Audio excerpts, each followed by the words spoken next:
very warm welcome to everyone who is watching our broadcast today. We believe the Lord is going to talk to you and you're going to get encouraged and you're going to live in the 5 important laws that are in the new covenant. We really need to know what they are and we really need to live in them. It's not that the new covenant has no laws. It has, in fact, I found out that the old covenant has only 713 laws, but the new covenant has 1050 laws. Small commands. Okay. So we want to look at the major ones now, the 5 major things that we really need to live in every day. So the first law is the royal law of love. Now, we cannot be moved away from this law. This law is so important.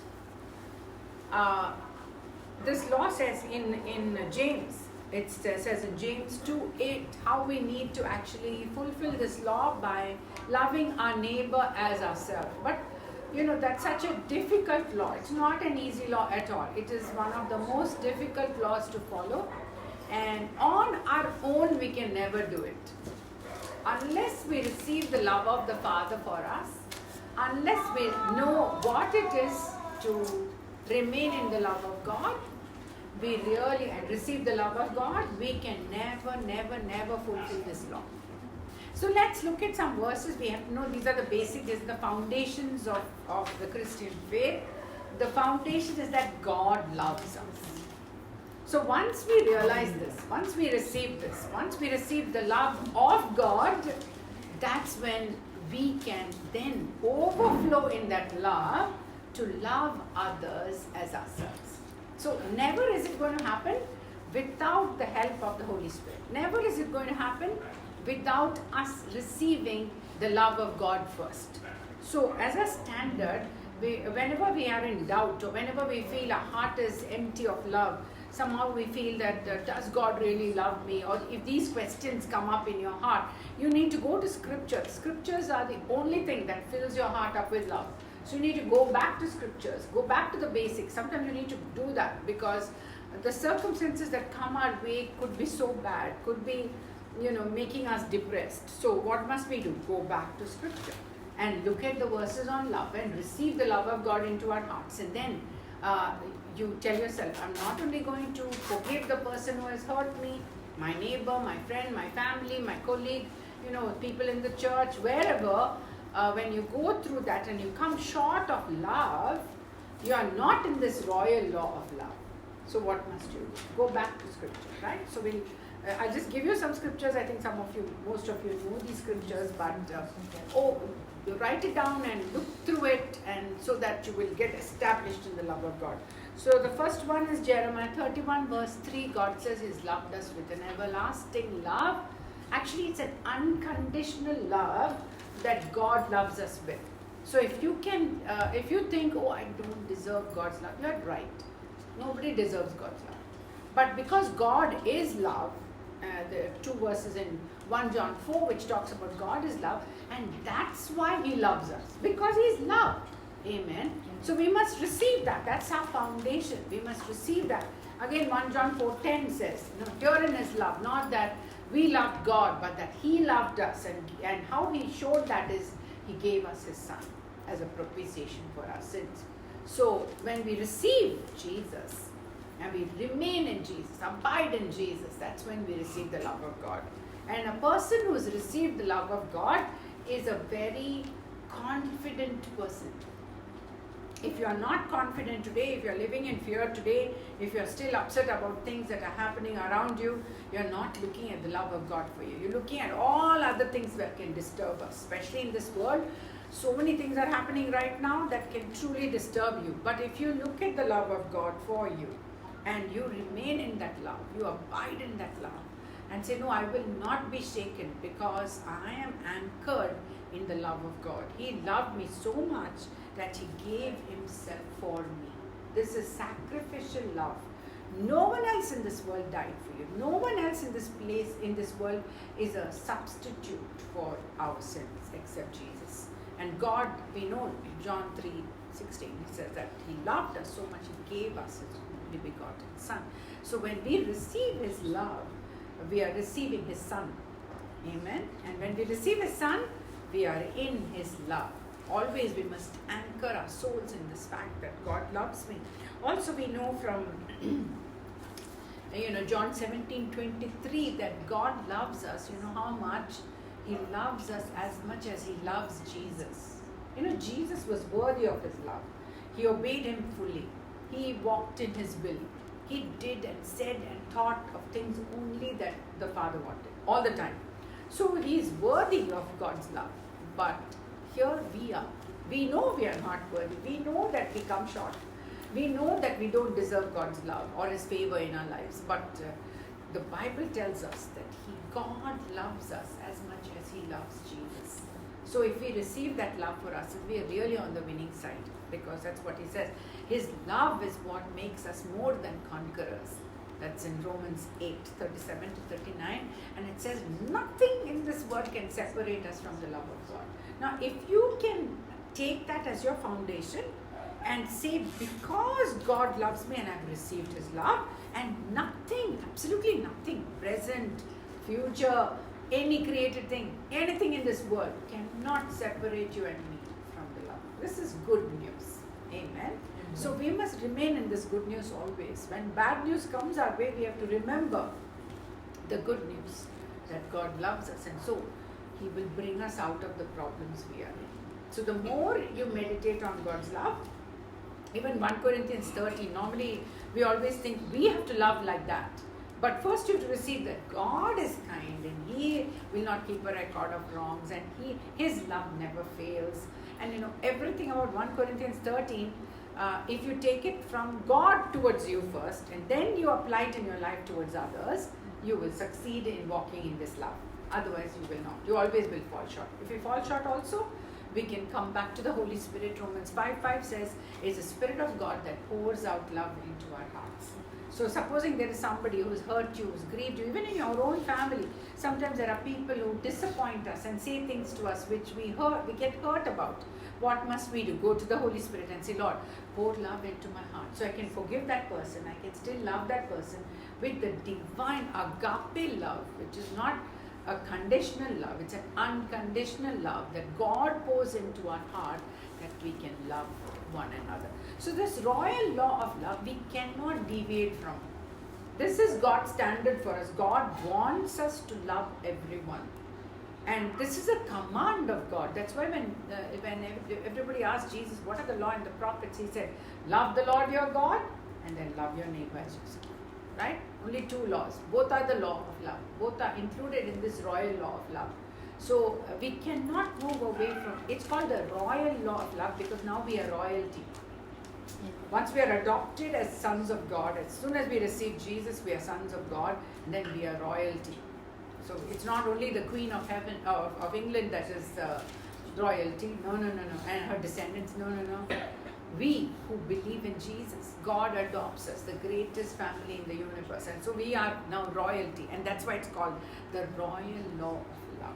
Amen? Yeah. Okay. The second thing we are coming to is the law of faith. Law of faith is extremely important. If you're living in the old covenant, you don't need the law of faith because you do those laws and you're righteous by them, and God is going to bless you because you're doing those laws, 613 laws. But God, the Bible tells us that we cannot follow those laws. They are impossible to follow. So now God has given us a new law. It's called the law of faith. So the law of faith is mentioned in Romans chapter 3, verses 19 to 31. Please go home and read this because this is very, very important. This is the foundation for faith. Now, it says here very clearly that we really cannot follow the laws given to us in the Old Testament, but God has brought us into this new law of faith, and that faith is because Christ died for us as our substitute, and now He gives us His righteousness.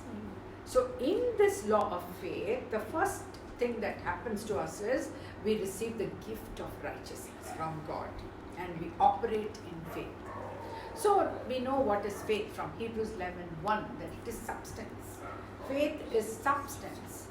Faith is evidence of things not seen. Suppose you can see something, then you don't need faith for that. It's something that you can't see, for example. When we receive Jesus into our heart, we can't see him, but he comes to live in us. Amen. And we are sure once that happens, we have received Jesus by saying, Lord, wash me, cleanse me with your blood, and now come into my heart and be the Lord of my life. We are sure this union has taken place. He's come to live in our hearts. We can't see him, but we know for sure that Christ is alive in us. Amen. We walk by faith in the fact that Christ is alive in us. We are united with him. It's not just like that. It's the truth. So, when we walk in the law of faith is more real than what we can see. Amen. And what's the evidence? The evidence is our confidence that Jesus is alive in me and I don't have to worry about anything. He will take care of all the storms in my life. Amen. It's not that storms won't come, but what do we do with the storms? You know, when we look at the Bible and see the storm that came when Jesus was in the boat. Before he went to sleep in the boat, he told the disciples, we'll go to the other side of the lake. And then he went to sleep. But the storm came suddenly, right? And then what happened? They forgot what Jesus said. And they woke up Jesus and said, don't you care that we perish? So they were accusing Jesus that he's sleeping and they were going to perish. But what was the reason? He woke up and he calmed the storm, and then he asked them, where is your faith? Your faith has to be in the word of God, what Jesus is saying. If you don't believe in what Jesus says, you have no faith. So when the storms come, do we believe what the Lord says? Is the question we really need to ask ourselves. Are we believing what Jesus has said in his word? Are we trusting that he's able to bring that word to pass in our life? So when we know faith is evidence of things not seen, we see the verse, the Bible verse, and we put our faith in the Bible verse, and we say this verse will come to pass because I'm trusting in that verse. The one who promised, I trust. And I'm showing I trust by saying I have confidence. I rest in that verse. Amen. I'm not troubled and worried and disturbed even when storms come, because I know the one who promised me will take me to the other side of the lake, will calm the storm in me. But when I look at the word of God. Yeah. So in what must we have faith in? Is a very good question. Have to have faith in is the gospel. Now don't go away from the gospel. Every day you and I must remain in the gospel. The gospel is mentioned in 1 Corinthians 15, 1-5. And we must know what is the gospel, and we must remain in the gospel, because the gospel is the power of God. Amen. So if you want the power of God released in your life, remain in the gospel and have faith in the gospel. When I say faith in the gospel, what happens? What do I say? When I have a problem, I look at the problem and say, Jesus died and rose again for this problem of mine. And so I'm going to win this problem. Okay? That is how we exchange our shortcomings by releasing faith in the gospel. You need to do that almost every day. I do it almost every day. Whenever I see something which is not in accordance with God's will coming my way, I have to release the power of the gospel and say, Lord, I have faith that Jesus died for this problem of mine. Therefore, I am on the winning side. Amen. So first thing we have to have faith in is in the gospel. Second thing, what do you have faith in? You have faith in the fact that you and Christ are united. In John 17, the prayer of Jesus, he says, he wants us to know that God is in him and he is in us. It is this union that we have with Christ that brings us on the winning side. If Christ is not in us, that means we have not received him. That means we have not believed he's risen from the dead. That means we're not believing he's alive to have a relationship with us. Amen. He defeated the devil. He rose again from the dead. Now he's alive in us. And what does he say in John 17? If you read all the way from 20, 21 and 23, all these three verses are talking about our union with Christ. Jesus was united with the Father. He was one with the Father. And now we have this great privilege that Jesus, who's one with the Father, has come to live in us. We are united with Christ. Amen. So we have faith in this fact. I'm not separate from God. God is not somewhere else, but God is in me. So I'm excited about this union. I am having faith in this union. And because I'm united with Christ, I am more than a conqueror.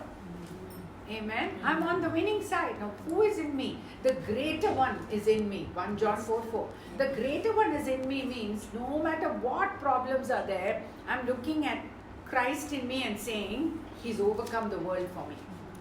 Amen. Another area which bothers us is our heart condemns us. There are many people who live in condemnation. You feel you're good, not good enough. You feel your sins are before you. You feel that your heart is saying, no good thing will happen to you because of all the problems that have come your way, the baggage you're carrying, or some ancestral problem, or you're trying to find fault with somebody else. Your boss is like this thing, that thing, whatever. Your heart condemns you.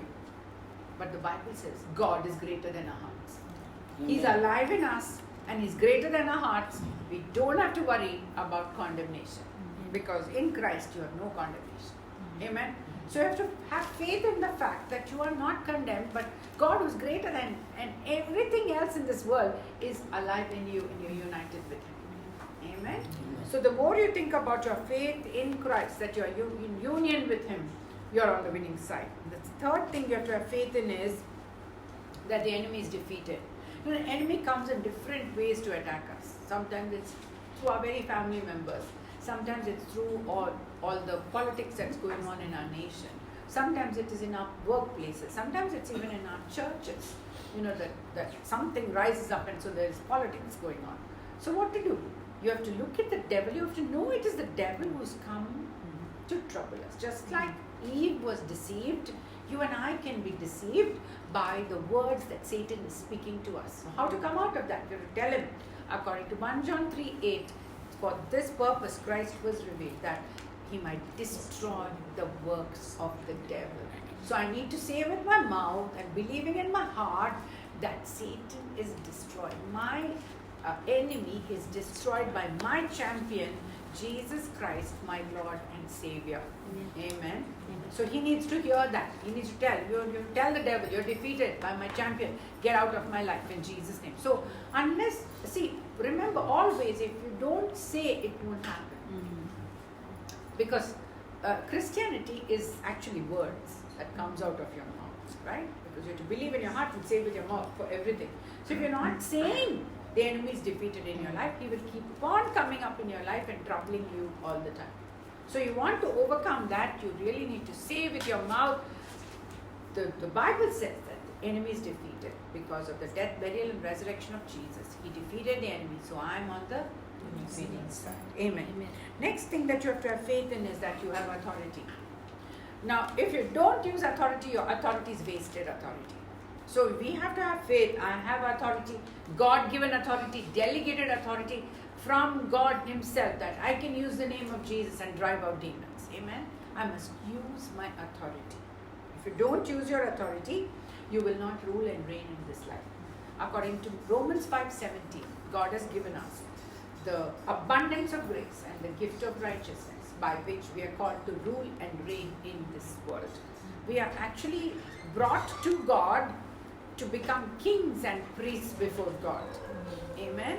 We are brought to God and He's made us kings and priests. So if you don't rule as a king, then whose fault is it? You have not taken the place that God has placed you in. Where has He placed you? He placed you as a king. And kings decree. So we have to decree. Amen. So we are called to rule and reign in life. We must fulfill our role that we are called to rule and reign, not waste our time. Right? Mark 11:22 and 24. Again, use authority by speaking to your mountains. If you don't speak to your mountains, see, if you have faith, you will speak. Because according to 2 Corinthians 4:13, we have received the spirit of faith and we are called to speak. So we have to speak what God wants us to speak, right? So that's why He's telling, if you see a mountain, don't talk about the mountain, speak to the mountain. Go fall into the sea and it will obey you. Amen? It will obey you. So when you are praying, Jesus said, believe, you will receive. Amen? Will you believe and receive what you are praying for will come to pass? Very, very important. What you are praying, you have to believe. It's going to come because you have been given authority to receive according to God's will and God's plan. Okay, so next one we have to have faith in, very important. The fifth one is in the finished work of Jesus. Amen.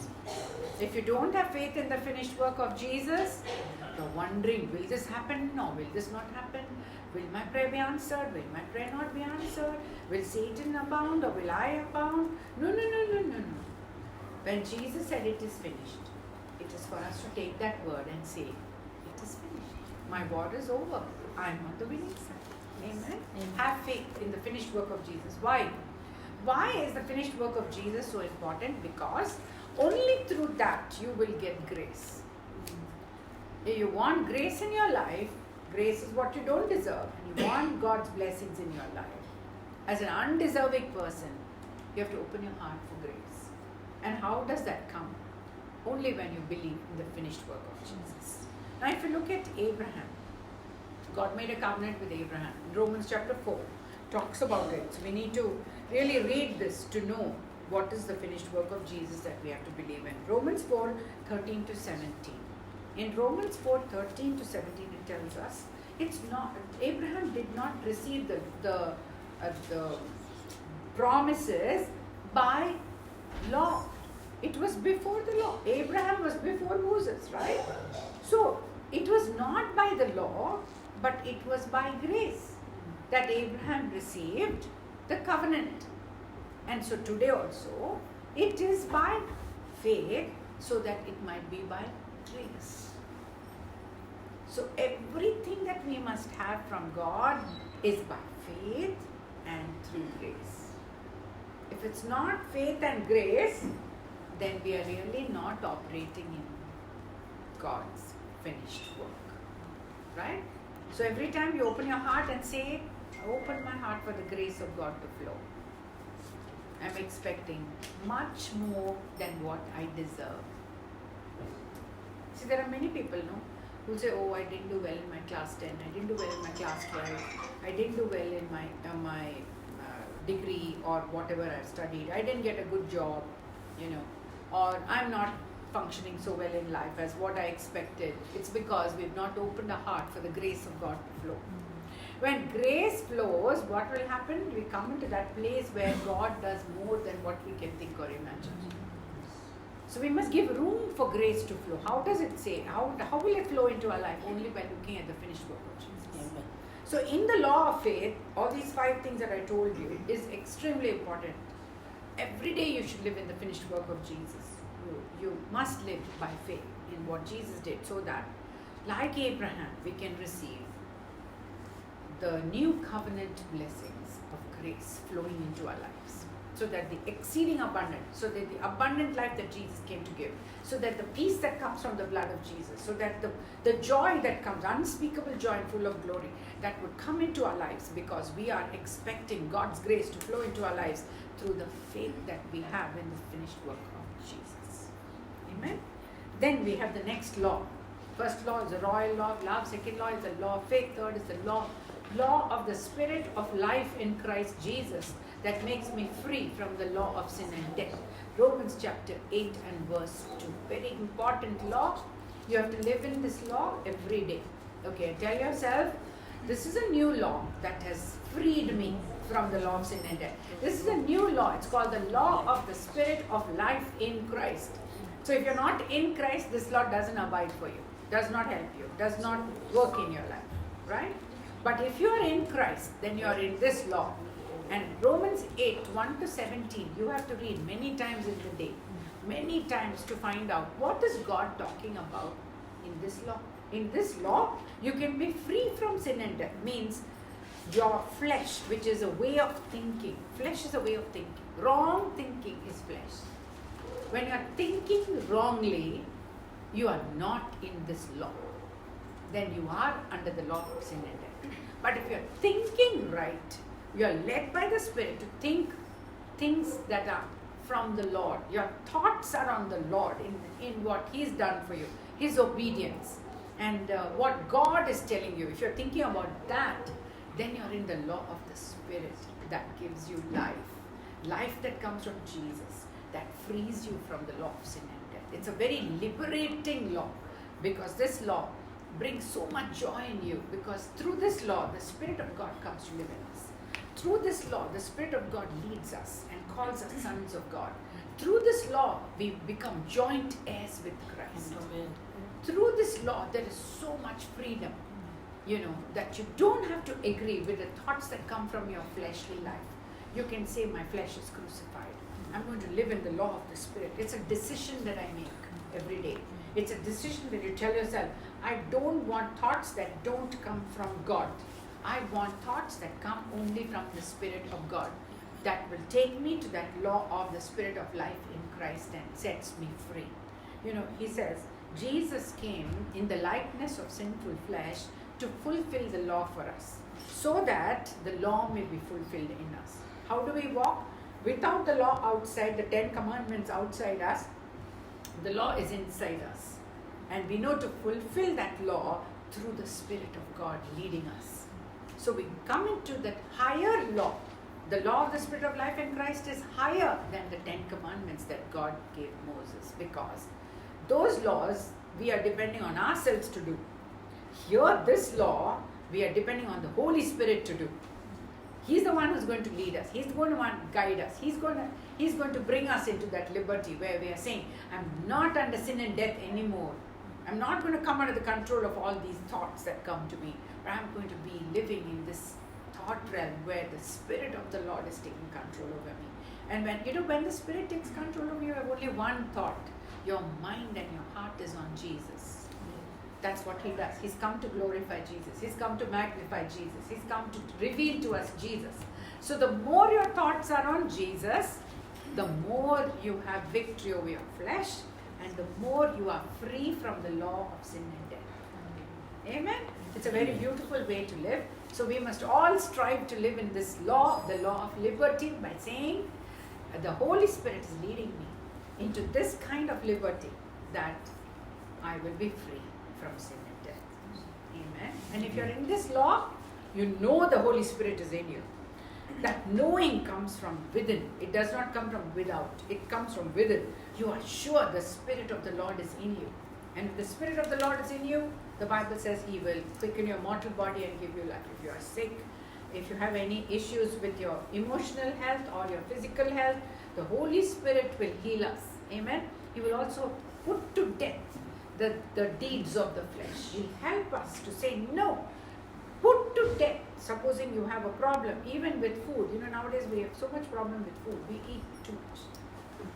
Or we don't exercise. Or we indulge in internet, too much of internet, too much of social media. The Holy Spirit will draw us and put to death those deeds of the flesh when we depend on Him. So we are not independent on ourselves doing things. We are totally dependent on the Holy Spirit to say, Lord, I am a son of God. Those who are led by the Spirit are sons of God. So now I want to live in that place of sonship, Lord. And that comes only through living in this law of the Spirit of life in Christ. It's a very exciting law. So, and you will realize, okay, my thought, this is not from God. This does not glorify God. This does not exalt God. There are some people who question God all the time. Oh, if you love me, why is this happening to me? There are many people who question God. Where are you when I'm having this problem? Right? So many questions rise up in their heart, but you know that question is not from God, not led by the Holy Spirit. That thought is not coming from God. That is like Eve was deceived by the serpent. That's what's happening to me. I need to come out of the deception. I need to think about Jesus. I need to see what He did for me. I need to come out from that thought realm of why is this happening to me, to a place where what did Jesus do for me?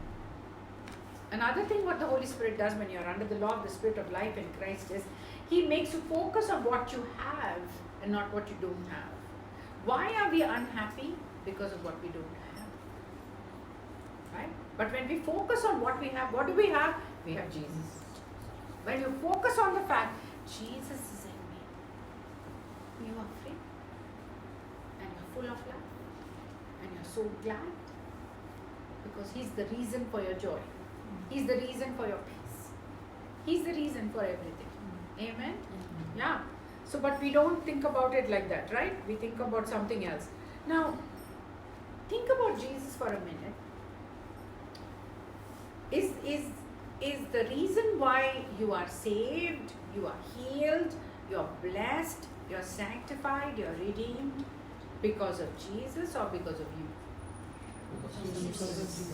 Then why are you thinking of yourself? Every blessing that has come your way is because of Jesus. But what is the devil trying to do? Make you and me think about me and think about our situations. Every blessing you see is because of the obedience of Christ. Instead of his obedience, what are we doing? We are focusing on ourselves. When we focus on ourselves, what happens? We are in the flesh. We are not in the spirit.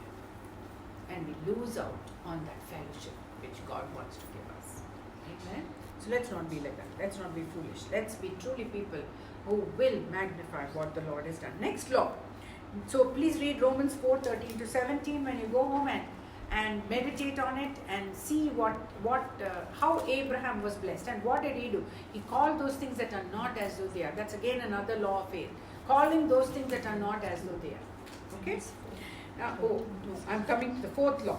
Fourth law, no, let me give you some more verses on the law of the Spirit of life in Christ. John 15. John 15 verse 1 says, He's the vine and we are the branches. Amen. So if you are the vine and He is the branch, His life has to flow through. Otherwise you're not His branch. So the more you are His branch, the more the vine life is flowing. Now always you must look at yourself as though you are the branch of the vine. Every day you should tell yourself, only what flows from the vine is coming into me. Now supposing you're living in fear or in condemnation, or you're living not in faith, you're living in the flesh. That means you're not connected to the vine, you're not abiding in the vine. He said abide in the vine, right? Then you'll bear fruit. The fruit of the Spirit will flow into you. You'll also bear fruit like having disciples, making disciples for Jesus through that. But if that's not happening, it's because you're not abiding in the vine. Meaning to say you're not meditating that I am the branch of the vine. That Christ is in me. He's my root. I'm not the root. Okay, so who supplies the fruit? The root supplies nourishment for the fruit to grow. So whose job is it? It's the vine's job. Sometimes we try to take the place of the root of the vine when actually He is the vine and we are the branch. So we are struggling all the time. See, if you're struggling, you're not abiding in the vine. Don't struggle. Rest in the Lord. Abide in the vine. Amen. When we abide in the vine, then we will bear fruit. Fruit for the glory of God. Hallelujah. Very exciting. Fourth law, law of sowing and reaping. Law of sowing and reaping. This is a very important law which was given in the book of Genesis itself. Genesis chapter 8 and 22. Let's read that. We've not read any scriptures today. I've just gone on because I had so much to give you. I just wanted to do it fast. But Genesis 8, this is what He told. And this will stay as long as earth remains. As long as earth remains, there will be seed time and harvest, right? Okay, so let's look at that.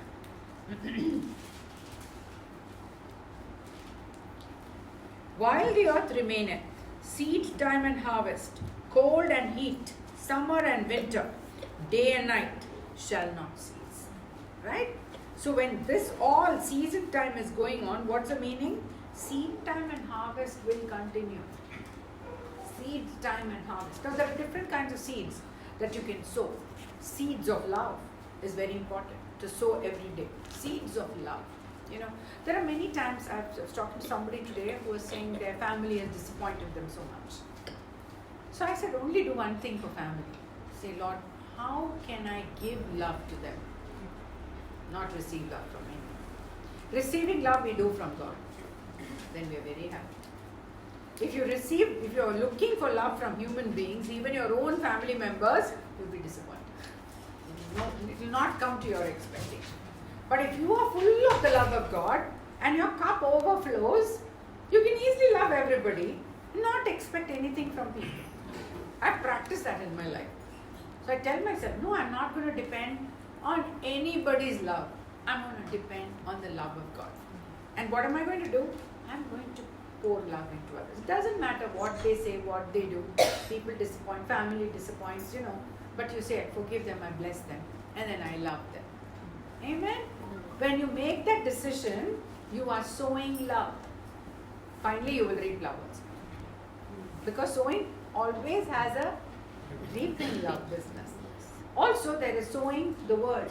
The most important thing that you can do every day is sow the word into your heart. The more word you sow, the more you will reap. Mark chapter 4 talks about it. The word is seed. Remember, word is seed. And all seeds have got the potential to bring the fruit related to that seed. So what is the word of God as a seed? Every need in your life. No, there's no need that cannot be met with this seed. This seed is so unique. This seed is so amazing that it will produce a harvest if you are sowing the seed in your heart. So take time to sow seed into your heart. Let's read Mark chapter 4 and verses 26 to 29. Mark chapter 4, 26 to 29. Jesus is teaching here. He's saying, so is the kingdom of God. If a man should sow seed into the ground and should sleep and rise night and day, and the seed should spring and grow up, and he knoweth not how. Remember, when you sow the seed, you're sowing the seed into your heart. Your heart is the ground. He's talking about physical seed that you sow into the ground. But today we're talking about the word of God, which is seed, that you sow into your heart. It makes a demand on your heart. Okay. Now, for example, if your heart is wicked, if your heart is evil, the Bible says the heart of man is wicked above all else. Wicked heart, or a deceitful heart, or a heart that condemns. Whatever heart is there, quality of heart, different kinds of hearts are there. But when the seed enters in, it makes a demand on the heart. So whatever evil is there has to go, because this word is good seed. Amen. So lies of the enemy has to go. Deception has to go. And so when you sow the seed, what will happen? It will make a demand on your heart, and the seed will start sprouting one day. Amen. And you don't know how. You sleep and you rise. Every day you read the word, sleep and rise. You read the word, sleep and rise. Without your knowledge, that seed that you are reading is making a demand on your heart, and the seed is growing in your heart to quickly bring forth the harvest that you're looking for. Amen. So he says here, for the earth bringeth forth fruit of herself, first the blade, then the ear, and then the full corn in the ear. But when the fruit is brought forth, immediately he putteth the sickle, because the harvest is come. You want to harvest, you have to sow seed. And the seed is the word of God. And if you sow, you will reap, because you enter into the law of sowing and reaping. And finally, it's sowing of money. See, most of us don't have enough money, and that's not God's will for us. So if you want to have that abundant life that Jesus came to give, we have something to do, and that is sow money. Sow money into the kingdom, sow money into good ground, sow money into the church where you're going, and sow money into people who are poor. All of them are sowing. Amen. When you do these kind of sowing, the Bible tells us in 2 Corinthians chapter 9, he who sows sparingly will reap sparingly, but he who sows bountifully will reap bountifully. So you come into the law of sowing and reaping. So God is saying it's totally dependent on you how rich you want to be. Amen. It's not dependent. He wants to give you abundant life. Jesus said, I've come to give you abundant life. But if you want that you want to come to that place of abundant life, you need to give abundantly. Amen. So we must make up a heart to give, because if you give led by the Spirit, sowing and reaping will surely there be a harvest. Amen. And that 2 Corinthians 9, you can go and read. God gives seed to the sower. He'll multiply the seed that is sown, and he will increase the fruits of your righteousness. So lots of blessings are there. And also 2 Corinthians 9:8 says God is able God is able to make all grace abound towards us, that we having all sufficiency in all things will abound to every good work through sowing and reaping. So it's a law, it's like the law of gravity which you cannot come out of. Okay? All of us get involved in this law. So God is looking at us to see, are we really totally involved in this law of sowing and reaping? So our reaping is totally dependent on our sowing. Amen? Yeah. Okay. Also, we want to talk about Galatians 6. Galatians 6 to 9 is another place where sowing and reaping is mentioned. Let's read that. That's very, very important. You must not sow to the flesh, you will reap corruption, but if you sow to the Spirit, you will reap everlasting life. Okay? So let's read that. Galatians chapter 6 to 9.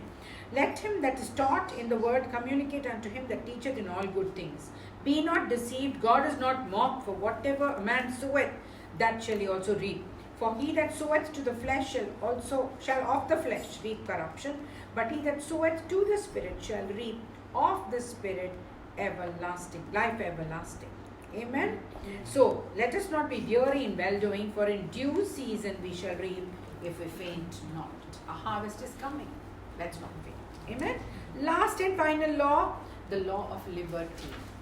Now, this is a wonderful law. Where the Spirit is Lord, there is liberty. It says 2 Corinthians 17. And we need to do that. We need to give the Holy Spirit room. If really the Spirit is Lord, is He Lord of our life? Is He leading us? Is He guiding us? Is He giving us thoughts? Is our actions directed by the Holy Spirit? Is He really Lord of our lives? Then there is liberty. What kind of liberty? Liberty of the Spirit is not liberty to do whatever you want, but liberty to do what God wants.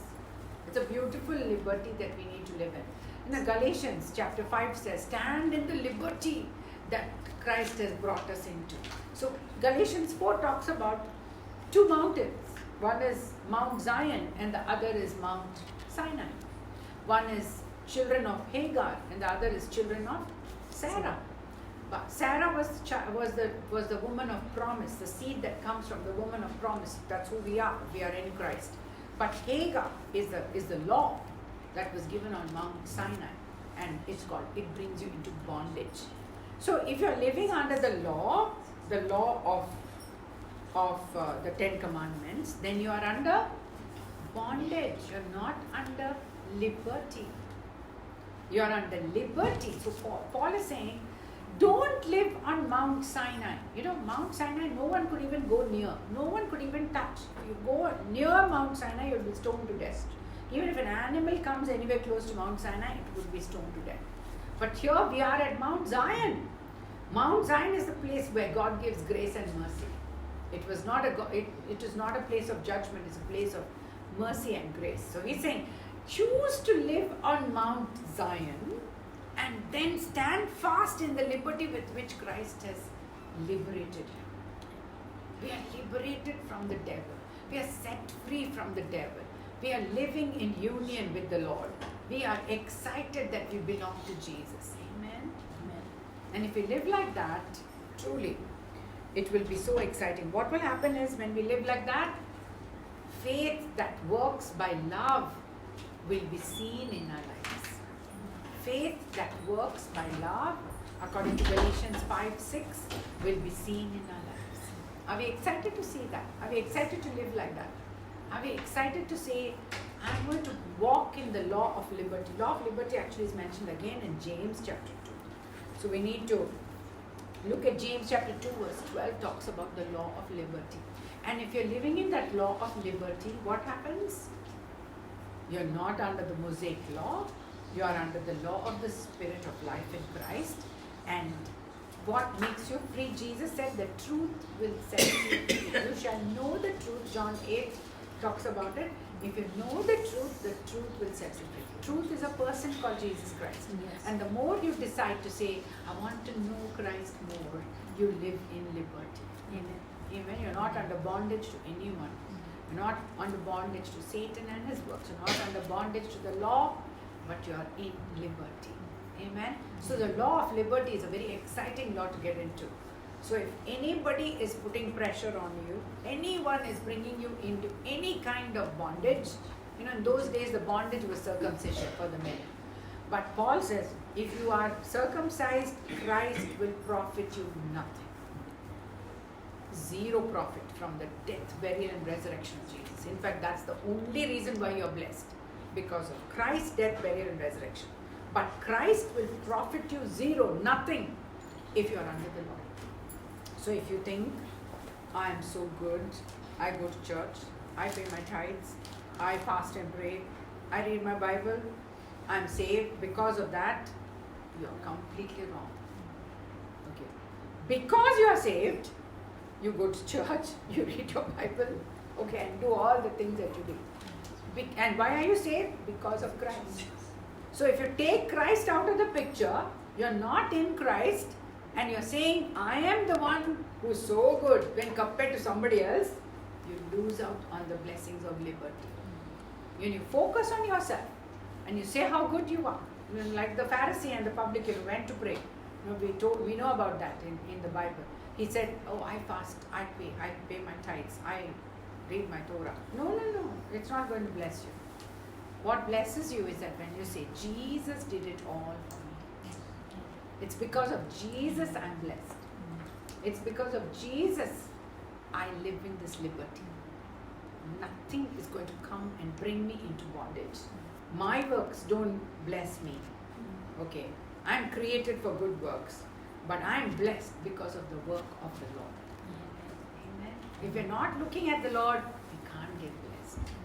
We are healed because of His stripes. We are blessed because because we believe. We're blessed because we believe. Amen. That Jesus is risen from the dead. So are we excited to live in these 5 laws? These are very challenging laws. These are all laws given to us because of faith. Faith is saying, it is God-given faith. It's not man-given faith. It is God-given faith. Where we are saying, faith is given to me in a measure by God freely. It's a gift. We did not manufacture faith. Neither did we manufacture grace. Both are from God. Amen. We receive that and we say, I live by faith in the Son of God. I live by faith in the Son of God. Galatians 2:20. Amen.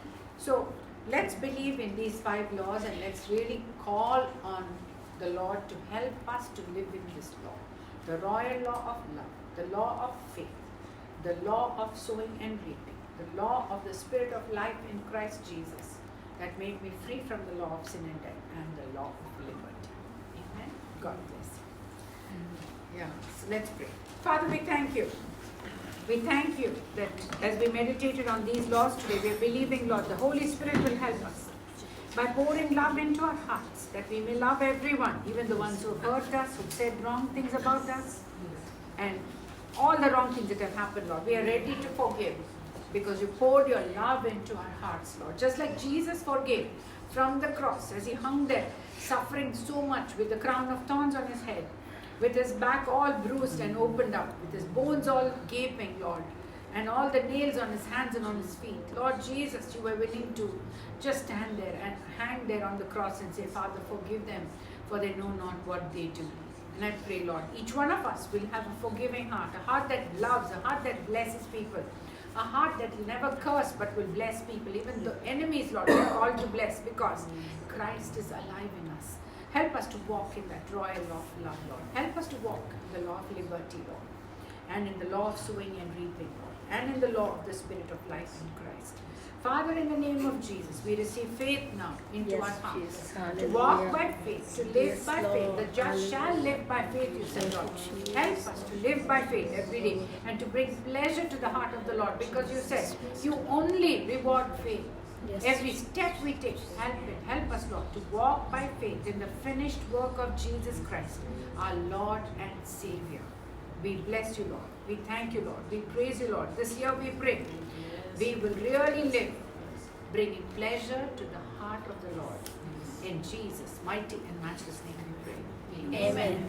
God bless you till we meet again.